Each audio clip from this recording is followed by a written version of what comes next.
यहाँ one wheeling करते हैं, तो वन व्हीलिंग वालों को वन व्हीलिंग के खिलाफ आप क्या करते हैं? वन व्हीलिंग को पकड़ते हैं, उनको सीधा चौकी पर ले जाकर जाते हैं, उनके खिलाफ पर्चे देते हैं, कार्रवाई सख्त उनके खिलाफ की जाती है, क्योंकि अक्सर नौजवान वन व्हीलिंग की वजह से हादसे का शिकार होते हैं। तो इंशाअल्लाह भरपूर कार्रवाई करते हैं। मेरे साथ ट्रैफिक सर्जेंट मौजूद हैं इरशाद मलिक साहब, इनसे जानेंगे यहाँ पे मोटरसाइकिल सवारों को ये एक लेक्चर दे रहे हैं हेलमेट के हवाले से। चूँकि जब भी बाइक का एक्सीडेंट होता है तो जब चोट सर में लगती है तो हेड इंजरी के चांस बढ़ जाते हैं और हादसाती अमवात कई नौजवान जो है वो अपनी ज़िंदगी से हाथ धो बैठे हैं। ये कुछ लेक्चर दे रहे थे तो हम रास्ते से गुजर रहे थे, इनसे जानेंगे क्या दे रहे हैं, इनको दिखा रहे हैं, क्या कह रहे हैं जी, क्या लेक्चर दे रहे हैं जी? बिस्मिल्लाहिर्रहमानिर्रहीम। तो बड़ा अच्छा हुआ आप भी अचानक आ गए हैं।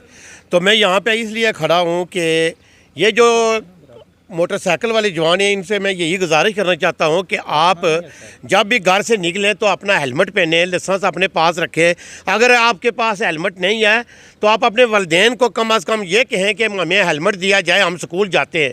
तो जिनके पास हेलमेट नहीं होता, अक्सर जब भी उनका एक्सीडेंट होता है तो उसके नताइज बड़े सख्त आते हैं, वो मरीज़ सीधा रावलपिंडी से रुकता ही नहीं है। इसलिए बराए मेहरबानी अपने अपने हेलमेट पहने। आप भाइयों ने हेलमेट पहने हुए तो मैं कोई चलान नहीं, गाड़ियों को जाने दें। तो उनके पास लाइसेंस है। दूसरा जो हमारा किराया है तत्ता पानी से कोटली 160 रुपये है, उस पर भी अमल दरामद करा रहा हूँ। जितने भी टोटे चलते हैं उनके सवारियों के पास जाता हूँ, उनसे पूछता हूँ कि बाला अफसरान की सख्ती से हिदायत है कि किराए नामे पर जाए ना मुकम्मल यकीनी बनाया जाए ताकि लोगों की मुश्किलात कम की जाए। तेल तो वैसे कम है, तो हमारी पूरी कोशिश है। यहाँ हम इसलिए आते हैं। दूसरा जो लड़के, ये सीधी जगह है तकिया, यहाँ वन व्हीलिंग करते हैं, तो वन व्हीलिंग वालों को वन व्हीलिंग के खिलाफ आप क्या करते हैं? वन व्हीलिंग को पकड़ते हैं, उनको सीधा चौकी पर ले जाकर जाते हैं, उनके खिलाफ पर्चे देते हैं, कार्रवाई सख्त उनके खिलाफ की जाती है, क्योंकि अक्सर नौजवान वन व्हीलिंग की वजह से हादसे का शिकार होते हैं। तो इंशाअल्लाह भरपूर कार्रवाई करते हैं। तो इसमें कोई शक नहीं, हमारे बाला अफसरान की तरफ से सख्ती से हुक्म है कि आप हेलमेट इनको पहनाएँ और जिनके पास लाइसेंस नहीं उनके खिलाफ कार्रवाई करें। जो जायद किराया वसूल कर रहे हैं वो भी मौके पर उनसे वापस लेंगे इंशाल्लाह। तो उनके खिलाफ कार्रवाई भी होती है? उनके खिलाफ इंशाल्लाह जायद किराए में कार्रवाई भी करेंगे और सवारियों को पैसे भी वापस कराएंगे।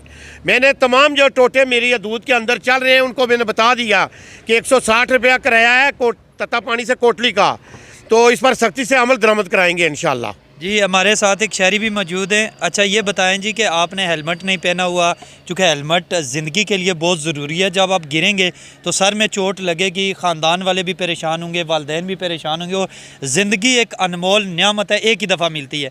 तो ट्रैफिक सर्जेंट साहब ने भी बताया आप हेलमेट क्यों नहीं पहनते? बस गलती हो गई, इसके बाद इंशाल्लाह पहनेंगे। तो क्या समझते हैं कि इस तरह की एक्टिविटीज़ और लोगों के अंदर शऊर होना चाहिए कि ये सेफ्टी ट्रैफिक वालों की नहीं है, एसपी ट्रैफिक की नहीं है, पुलिस की नहीं है, ये आपकी अपनी है? जी ये इरशाद साहब बहुत अच्छा काम कर रहे हैं, तो इंशाल्लाह इसके बाद हेलमेट पहनेंगे। ये जैसे आपने इनकी गुफ्तगू सुनी, हमने यहाँ पे अचानक गुजर रहे थे तो इरशाद साहब ने हमें देख लिया और मैं देख रहा था कि यहाँ पे ये खड़े होकर लोगों को चलान कर रहे थे, लोगों को हदायत कर रहे थे कि जो ट्रैफिक कवानीन है इनके ऊपर अमल दरामद किया जाए। जायद किरायों के हवाले से भी बेशुमार शिकायत मौसूल होती हैं, उनके खिलाफ भी कार्रवाई। और सबसे बड़ी बात, वन व्हीलिंग जो करते हैं मनचले नौजवान, खोईरट्टा की जो सड़क है उसके ऊपर 2-3 नौजवान जान की बाजी आ चुके हैं, उनके खिलाफ सख्त ऑपरेशन कर रहे हैं, दाद के मुस्तहिक हैं और लेक्चर भी दे रहे हैं। बहुत कम पुलिस वाले देखे हैं जो लेक्चर देते हैं, सीधा काटते हैं, पैसे लेते हैं, ID कार्ड लेते हैं और जाके बैंक में जमा करवाएं।